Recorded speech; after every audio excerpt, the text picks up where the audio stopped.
Bonjour à tous and welcome to this video on French negatives that you don't really need. And you don't. These two negatives that we're going to go through are very literary, they're not used in the spoken language and you certainly don't need to use them yourself. There are alternatives to both of them and I will explain what those alternatives are. However, it is likely that you will come across them at some point, be it in a novel or in more formal writing, so I think it's important to address them. So let's start off with the first one, which is ne point, which is exactly the same as ne pas, just very formal and very literary. For example, you could say je ne sais point, and that means exactly the same as je ne sais pas, I don't know. Now, if you're interested in the history behind this one, back in the day in archaic French, all you needed to negate something was the ne. So you could say je ne sais, and that meant I don't know. That's much more similar to other European languages. However, back in those days, in order to emphasize the negative, some people would follow that with something small.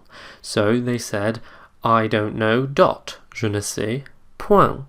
I don't know step, je ne sais pas. Some people also used goutte, meaning drop. Je ne sais goutte, I don't know a drop.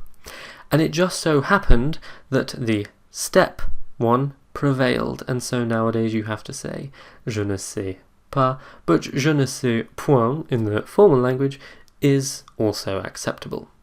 Je ne sais goutte, by the way, is never said at all. Similarly, we have tout ce qui brille n'est point or, which is the same as tout ce qui brille n'est pas or, meaning all that's glitter is not gold. And I think this is a situation where you're most likely to find a negative like point, and that is in a set expression. Archaic language tends to live on in set expressions like this, and so if you're ever going to hear it, it might be in tout ce qui brille n'est point or. But having said that, you will also hear and see people write tout ce qui brille n'est pas or. Just know that they both mean the same thing, and in the spoken language it's more normal for you to say pas.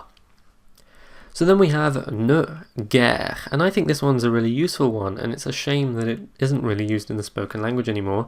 It means hardly or barely. So if you said il ne travaille guère, that would mean he hardly works. But for whatever reason, people don't tend to say this anymore, and instead they're more likely to say something like il ne travaille que rarement, literally he only works rarely. To me, this is completely ridiculous. Why not keep it simple? But the fact is, people just don't really use guère anymore. I once used it by accident with a French speaker, and they said I sounded really poetic. So, as nice as that wasn't my intention. So, using guère in the spoken language really isn't a thing, and for whatever reason, que rarement tends to be the one that people will use.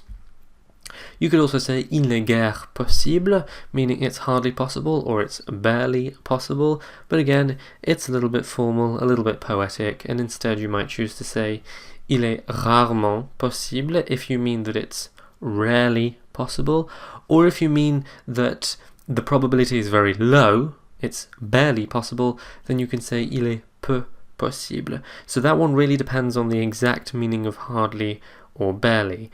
Rarement expressing the sort of not very often sense of hardly or barely, and peu expressing the little chance kind of meaning.